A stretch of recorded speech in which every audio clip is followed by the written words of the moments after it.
Ahora hablaremos de la neuroanatomía. Primero vamos a hablar un poco del sistema nervioso central. Vamos a recordar que los componentes principales del sistema nervioso central son el encéfalo y la médula espinal.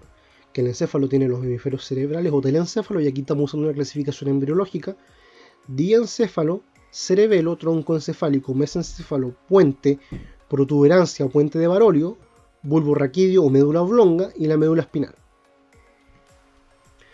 En una imagen más, entre comillas, real anatómica, podemos ver las mismas estructuras aquí señaladas.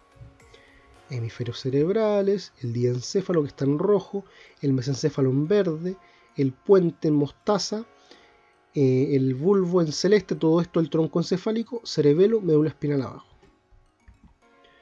Vamos a hablar primero del cerebro. El cerebro, entonces, ¿cuáles son los componentes? Cuando hablamos de cerebro nos referimos principalmente a los hemisferios cerebrales, o sea, al córtex cerebral, a la sustancia blanca correspondiente, que son los axones, los núcleos basales, que son sustancia gris, o sea, somas neuronales, acúmulos de somas neuronales, y el diencéfalo, tálamo, hipotálamo, epitálamo y subtálamo. ¿Qué son los núcleos basales? Bueno, aquí los somas neuronales están acá, la sustancia gris está aquí, en forma de corteza. Luego tenemos la sustancia blanca que le sigue aquí, pero aquí por dentro no solo, porque recordemos que esto es una estructura suprasegmentaria, por lo tanto sustancia gris por fuera y blanca por dentro. Recordemos que lo que hay por dentro no solo la sustancia blanca, también hay acúmulos de sustancia gris en forma de núcleos, porque recordemos que los acúmulos de sustancia gris en el sistema nervioso central son núcleos. Algunos llaman a los núcleos basales como ganglios basales, y es una denominación incorrecta. La denominación o la nomenclatura correcta es hablar de núcleos basales, acúmulos de sustancia gris. Y el diencéfalo que está a nivel de esta porción, que es lo que lo vemos mejor en la siguiente imagen, donde tenemos el diencéfalo, que es toda esta zona que está acá.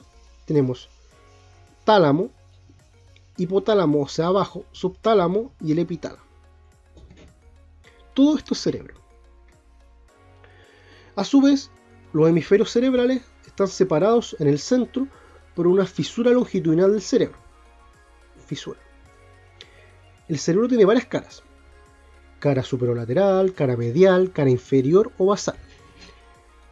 Estas caras todas tienen diversos surcos y fisuras. Las fisuras son más profundas y los surcos son todos los demás. O sea, las más importantes se llaman fisuras por ser profundas, y todo lo demás, las demás, entre comillas, fisuras, no son fisuras propiamente tal, sino que son surcos. Las más importantes son la fisura central, que es la que está acá, fisura central o de Rolando, y la fisura lateral o de Silvio, que junto a otras fisuras importantes que no están aquí señaladas, van a dividir los hemisferios en diversos lóbulos: lóbulo frontal, lóbulo parietal, temporal y occipital. Los surcos menos profundos, como por ejemplo este surco, por ejemplo, lo que hacen es igual dividir el cerebro, pero ahora en giros o también llamadas circunvoluciones. Entonces, las fisuras grandes van a dividir esto en lóbulos, y a su vez los lóbulos tienen surcos, y los surcos van a generar a su vez o dividir el lóbulo en giros.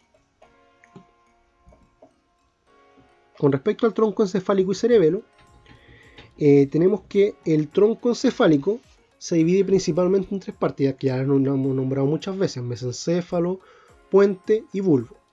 Y tenemos el cerebelo por posterior. Tenemos aquí otra imagen, aquí podemos ver la misma estructura pero a nivel frontal, esto es por anterior. Y aquí vemos el mesencéfalo, pedúnculos cerebrales, el puente está aquí, bulbo, y aquí ya tenemos un pedacito de médula. Por aquí también tenemos el cerebelo con su característica forma de diversos surcos o líneas, y una visión superior del cerebelo. Esto es anterior, esto es posterior, y este es como si estuviéramos mirando desde arriba el cerebelo. Con respecto a la médula espinal, tenemos que la médula espinal está dentro del canal vertebral.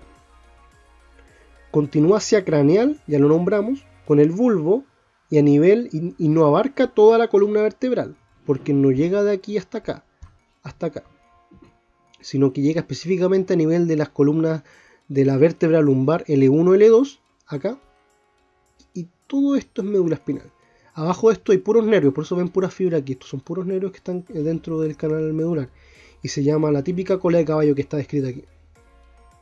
No hay médula, la médula llega hasta L1, L2.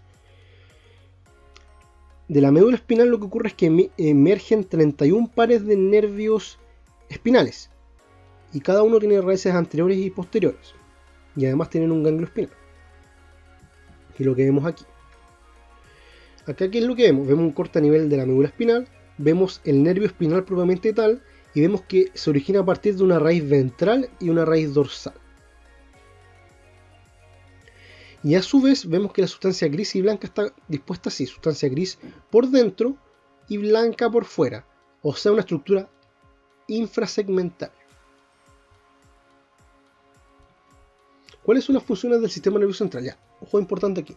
Hablamos de algunas funciones del sistema nervioso en general, pero ¿cuáles son las funciones principales del sistema nervioso central? Son muchas en realidad.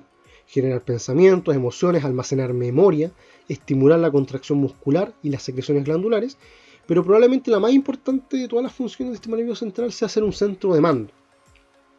El jefe, se podría decir. Integra y coordina señales nerviosas de entrada y de salida, o sea, es un centro de mando que integra y coordina. Esa es la función más importante. Ya. Sustancia gris y sustancia blanca. Macroscópicamente podemos dividir las estructuras del sistema nervioso central en sustancia gris y sustancia blanca. La sustancia gris son todos los cuerpos neuronales o somas neuronales o los núcleos. Y la sustancia blanca es la mielina, o sea, los axones. La sustancia gris es gris por su rica irrigación. Ahora, aquí no se ve gris, pero es gris post-mortem. Aquí se ve como de un color más o menos como colorado, como lo que es realmente por la profusa irrigación. Y la sustancia blanca es blanca principalmente por la mielina de los axones. La sustancia gris puede adoptar distintas configuraciones. Puede estar en forma de corteza, cuando es una capa superficial de sustancia gris como el córtex cerebral y cerebeloso. Puede ir en forma de núcleos cuando son agrupaciones neuronales con funciones determinadas, siempre dentro del sistema nervioso central.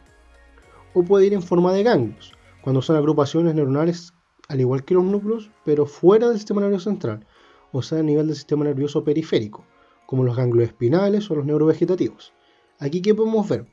Podemos ver la corteza. Tenemos corteza cerebral aquí alrededor del hemisferio, sustancia blanca que tenemos aquí, y los núcleos, que son otros acúmulos de sustancia gris, por eso tienen el mismo color en la imagen acá. Estos son los núcleos basales, que son núcleos, no son ganglios basales, y la corteza.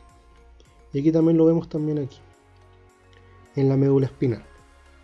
Ahora, la sustancia blanca, como ya lo dijimos anteriormente, son las prolongaciones de las neuronas.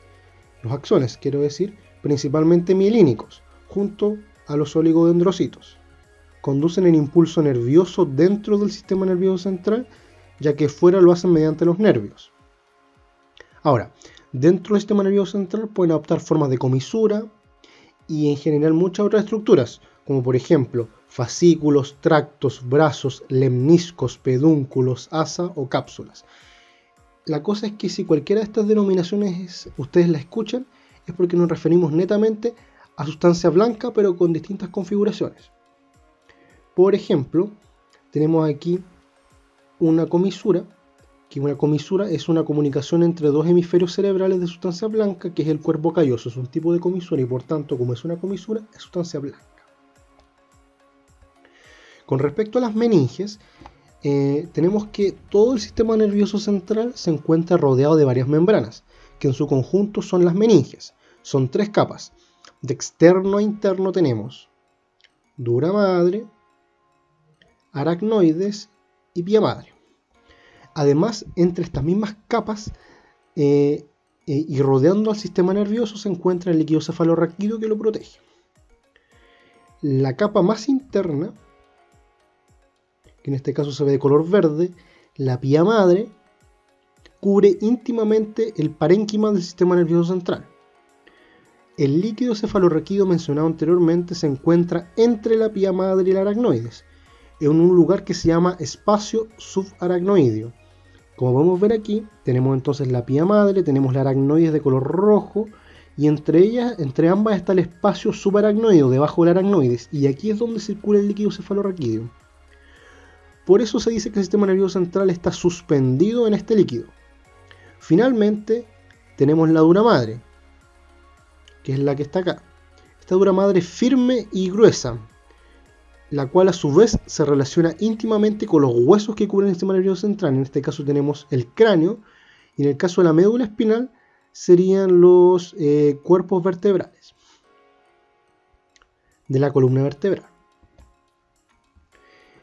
En el sistema nervioso periférico comprende o son todos los tejidos nerviosos que están fuera del sistema nervioso central. Conducen los impulsos desde y hacia él. Esto significa que existen fibras nerviosas y cuerpos celulares.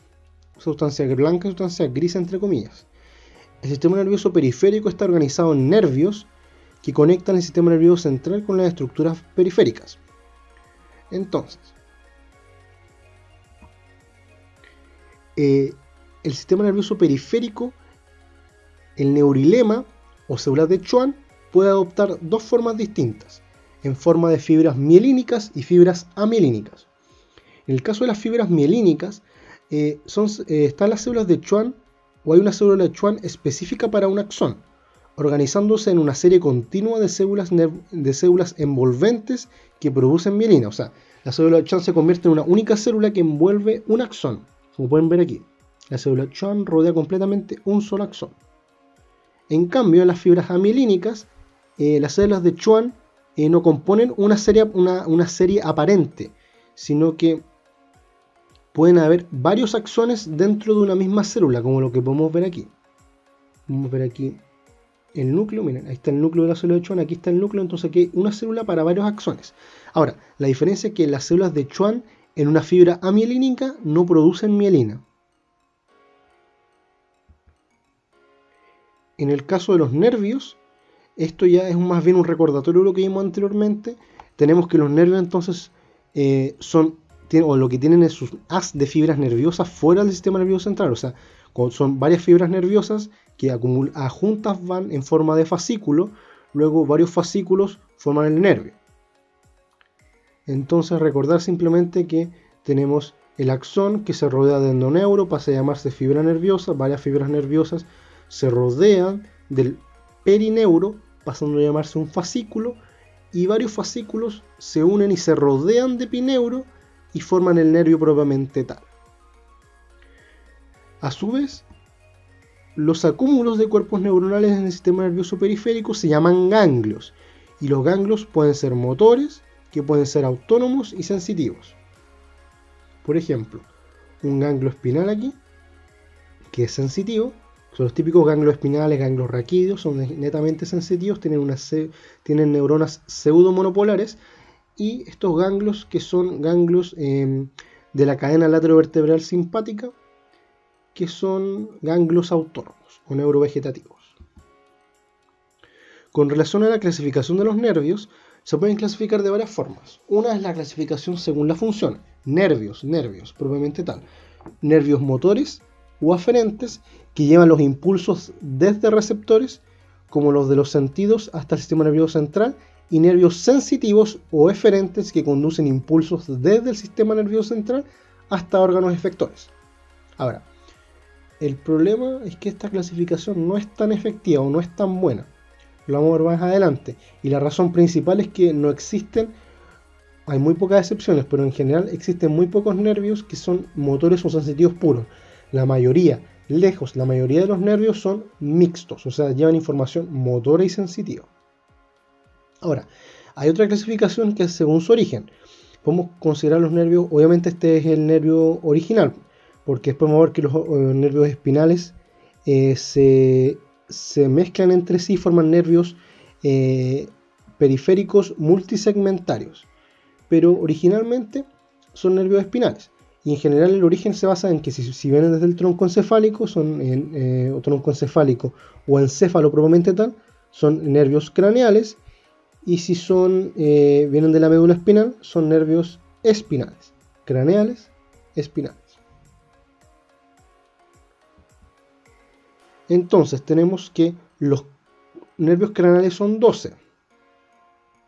En general, en general hay uno que es la excepción, que es el nervio accesorio, que tiene una porción tanto craneal como porción espinal, que es el nervio onceavo, que es el que está acá. Y de la médula espinal tenemos los clásicos 31 pares de nervios espinales.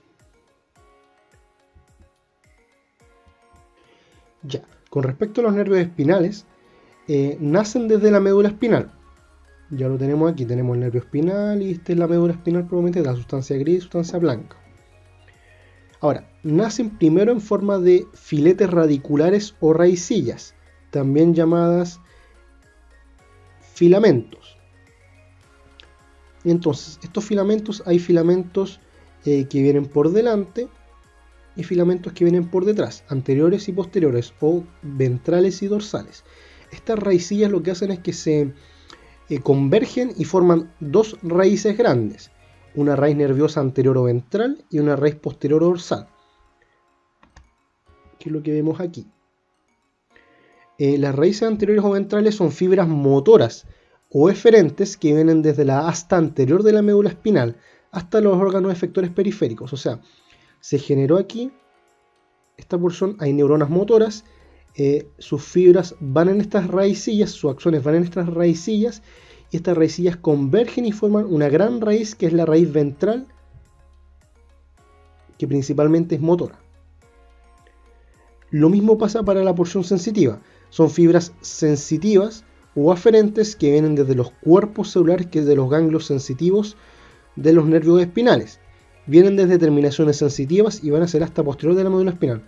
O sea, de ahí vamos a ver, aquí está el famoso ganglio espinal. Este ganglio espinal tiene una neurona pseudomonopolar que tiene una prolongación hacia un receptor periférico. Entonces, del receptor viaja por acá, como es neurona pseudomonopolar, continúa y luego hace sinapsis aquí a nivel de la médula espinal, del cuerno posterior o hasta dorsal. Por eso la información aquí es hacia el sistema nervioso central y la motora es desde el sistema nervioso central. Posteriormente, ambas raíces se unen. Se unen dentro del agujero intervertebral o próximamente y forman un nervio espinal que es mixto. Este es el clásico nervio espinal que sale de la médula espinal y ya sale como un nervio espinal probablemente tal, pero es mixto, ya hay información sensitiva y motora. Y enseguida lo que ocurre es que se divide. Se divide en una porción o ramo anterior y un ramo posterior, los cuales son ambos mixtos. El ramo posterior, que en general es más chiquitito, el que se ve aquí, este ramo posterior aporta inervación principalmente a articulaciones sinoviales de la columna vertebral, a músculos profundos del dorso y la piel respectiva, o sea, principalmente la parte posterior se podría decir, en un patrón segmentario. Permanecen separados y no forman plexos importantes, o sea, cada uno va por su cuenta. Por eso se forma esto como metamería, se puede decir. En cambio, pasa algo distinto con el ramo anterior. El ramo anterior, obviamente, da la inervación restante, que es la porción, se podría decir, anterolateral del tronco, y la inervación a todas las extremidades, tanto superiores como inferiores. Los ramos exclusivos del tronco tienen comportamiento similar a los ramos posteriores, o sea, los ramos anteriores, que están a nivel de tronco, en general siguen un mismo patrón que el posterior. O sea, van por su cuenta, producen su inervación y en general su inervación es bastante metamérica o segmentaria. En cambio, los ramos ventrales o anteriores que están a nivel de las extremidades, principalmente la porción cervical y lumbar, forman plexos nerviosos somáticos, donde se entremezclan las fibras y nacen nuevos nervios periféricos multisegmentarios. Por lo tanto, un ramo anterior de un nervio espinal aporta fibras a varios nervios periféricos. ¿Qué es lo que vamos a ver aquí? Aquí ve lo mismo, vemos entonces el nervio espinal propiamente tal, ofrece un ramo anterior, un ramo posterior. Este ramo anterior es el que a nivel de las extremidades forman plexos, que es lo que vamos a ver aquí. Lo mismo, tenemos que el ramo posterior aquí se va a su propia pinta y sigue una distribución metamérica. El ramo anterior también es metamérico cuando hablamos a nivel de tronco, pero a nivel de las extremidades, el ramo anterior lo que ocurre es que forma distintos plexos. Aquí tenemos el plexo braquial, los distintos ramos que lo que hacen aquí es fusionarse y mezclarse con otros ramos y forman distintos nervios hasta obtener finalmente nervios periféricos multisegmentarios. Por ejemplo, este nervio, el nervio mediano, va a recibir inervación de varias raíces. Lo mismo pasa con la porción de las extremidades inferiores a nivel del plexo lumbar. Y esto es lo que obtenemos finalmente, que existen mapas con áreas sensitivas de la piel y áreas motoras, donde se describen los dermatomas y los miótomos, con respecto a un segmento de la médula espinal, que es lo que nosotros vemos aquí. Por ejemplo, C3, C4, C5, o sea, todo esto es segmentario, si se dan cuenta. Y esto es inervación propiamente tal de los nervios espinales. En cambio, lo que tenemos aquí al lado es que también existe está descrito más bien inervaciones respectivas de los nervios periféricos multisegmentarios. Entonces, por ejemplo, tenemos la inervación, por ejemplo, del nervio cutáneo lateral antebraquial, del radial superficial, y podemos ver a su vez de dónde viene, pues de la raíz nervio espinal C5, C6, C6, C8. Entonces, si se dan cuenta, tenemos la información respectiva de cada nervio espinal y a su vez de cada nervio multisegmentario. Tenemos la inervación, existen los mapas. Con respecto a los nervios craneales, surgen del sistema nervioso central. Por tanto, algunos llevan solo fibras motoras, otros llevan solo información sensitiva y algunos llevan información de ambas. Además, algunos de estos nervios tienen comunicación entre sí, por lo que un nervio inicialmente puede ser motor, pero al final recibir sensitivas en su trayecto. Al igual que los espinales, aquí existen ganglios para las fibras sensitivas, excepto para los dos primeros nervios craneales, o sea, para el olfatorio y el óptico. Para todos los demás, en general, la información sensitiva pasa por ganglios. Y aquí igual existen dermatomas y se solapan mucho menos que la médula espinal. Aquí los dermatomas que nosotros vimos anteriormente, en general no está tan bien delimitado. En general se solapan uno con otro. Pero en el caso de la inervación sensitiva, a nivel de los pares craneales, en general es mucho más acotada, es mucho más separada. Se nota un poco más en los detalles en relación a los límites de cada par craneal. Ahora vamos a hablar de otra cosa importante, que son las fibras somáticas y viscerales. Ojo, aquí estamos hablando de fibras, por lo tanto estamos hablando de axones mielinizados, no de nervios. Ya vimos la clasificación anterior de nervios, ahora estamos hablando de fibras. Y las fibras se pueden clasificar como somáticas y viscerales. Por tanto, un nervio, por ejemplo, un nervio motor, un nervio sensitivo o un nervio mixto, puede llevar fibras somáticas o fibras viscerales o ambas. Se mezclan porque las fibras son axones probablemente tal. Existen fibras somáticas sensitivas y motoras y viscerales sensitivas y motoras. Las somáticas sensitivas llevan información de exterocepción y propiocepción, o sea, las típicas sensaciones corporales, principalmente por ejemplo de la piel, como podemos ver aquí en el esquema, propioceptivas, o sea, de la posición,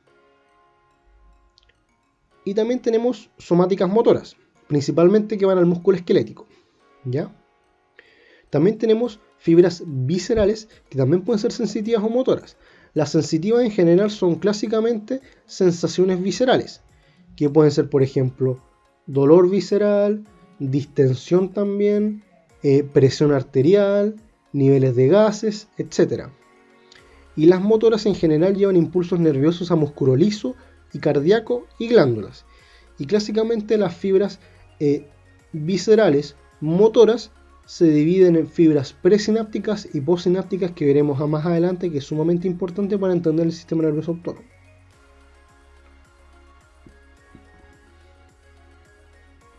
La cosa es que ambos tipos de fibras sensitivas, tanto las fibras sensitivas viscerales como somáticas, vienen de neuronas pseudomonopolares, con sus cuerpos fuera del sistema nervioso central, en ganglios sensitivos, que pueden ser de nervios espinales o de nervios craneales. Las fibras motoras son axones de neuronas multipolares. Se agregan también a los nervios craneales otro tipo de fibras sensitivas. O sea, no solo tenemos sensitivas viscerales, somáticas, sino que también tenemos una especie llamada fibras sensitivas especiales, que llevan algunos sentidos especiales como el olfato, la vista, el oído, el equilibrio, el gusto, etc.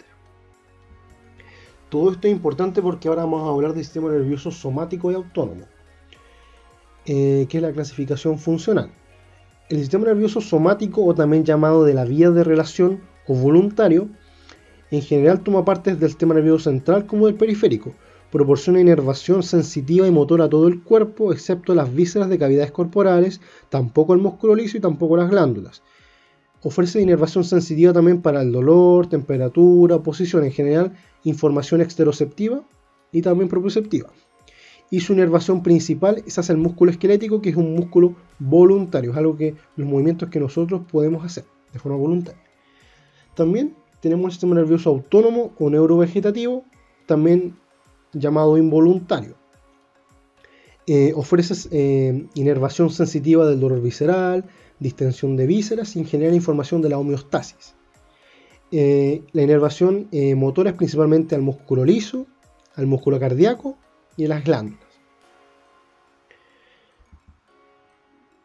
A su vez, el sistema nervioso autónomo se divide en sistema nervioso simpático, parasimpático y sistema nervioso entérico. Lo importante aquí es que las fibras eferentes y los ganglios del sistema nervioso autónomo, principalmente la porción motora, se podría decir, está organizada en dos divisiones, que ya las nombramos, simpática y parasimpática. O sea, en general son más bien motoras estos sistemas nerviosos. Hay muy pocas excepciones en las que las vísceras no reciben inervación de ambas partes. En general la inervación es casi siempre, por ejemplo, el ojo va a recibir una inervación parasimpática y simpática, la pupila, el corazón, los pulmones, o sea, en general casi todos los órganos tienen una inervación bilateral de los sistemas simpático y parasimpático. Ya. El sistema nervioso simpático y parasimpático igual recibe otros nombres. El sistema simpático también se le llama toracolumbar y al parasimpático cráneo-sacro, respectivamente. Y ya vamos a entender por qué se llaman así. En general, el sistema nervioso autónomo funciona con dos neuronas. La información se transmite mediante dos sinapsis, o sea, hay una neurona, sinapsis, otra neurona. La primera neurona que participa es una neurona que se le llama presináptica o preganglionar. Y esta primera neurona se encuentra en el sistema nervioso central. ¿Ya? Por eso el sistema nervioso autónomo toma porciones tanto del sistema nervioso central como del periférico. Y la porción central corresponde a neuronas que están a nivel, por ejemplo, cuando es a nivel de la médula espinal toracolumbar, nos referimos a simpático.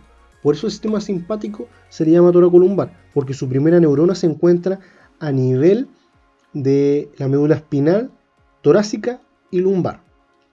En cambio, la primera neurona presináptica o preganglionar del sistema nervioso parasimpático está principalmente ubicada en las porciones sacras de la médula espinal y se le llama craneal a la porción del tronco encefálico. Entonces la primera neurona está a nivel del tronco encefálico y a nivel sacro, por eso se le llama cráneo sacro. Ya, ¿qué ocurre? Esta primera neurona sale el axón, ¿ya? Y entonces este axón asesina, bueno, aquí el axón puede irse directamente a otro ganglio, irse a la cadena vertebral simpática, no necesariamente hacer sinapsis en el ganglio correspondiente, sino que puede bajar o puede subir, o sea, aquí es totalmente libre la fibra lo que quiere hacer. En este caso vamos a escoger que la fibra baja y lo que hace es hacer una sinapsis. Y hace sinapsis con una segunda neurona, que se encuentra a nivel de los ganglios autónomos. En este caso todos estos ganglios son ganglios autónomos y la segunda sinapsis se da acá. La primera sinapsis, perdón, con la segunda neurona se da a nivel de los ganglios. Y luego el axón postsináptico va hacia el órgano respectivo, que aquí está punteado, ¿ya?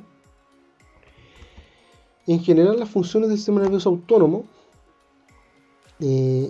se dividen según si es simpático o parasimpático. La función del simpático principalmente es un sistema catabólico, un sistema que gasta energía. Y la razón principal de esto es que el sistema simpático es un sistema que nos permite afrontar el estrés y prepararnos para la pelea o la huida. En cambio, un sistema parasimpático o cráneo-sacro es un sistema anabólico, conserva la energía. Y lo que hace principalmente es facilitar la alimentación, asimilación y almacenaje. O sea, cuando el sistema digestivo se activa y funciona gracias a una inervación del sistema parasimpático y una disminución del simpático. Cuando nosotros aumenta la frecuencia cardíaca, aumenta la circulación sanguínea, la presión arterial, es porque nos estamos preparando para la huida o para la pelea. Y por lo tanto actúa el simpático y el parasimpático disminuye. O sea, es un juego entre estos dos, el cómo funcionan las distintas vísceras dentro de nuestro organismo. Bueno, acá se presenta la bibliografía general, tanto correspondiente a este video como a los demás videos. Si es que no han visto los videos anteriores, ya hemos abordado los temas de clasificación del sistema nervioso y generalidades de histología. Por lo que los invito a ver los siguientes videos relacionados a generalidades de fisiología y embriología. Desde ya, muchas gracias.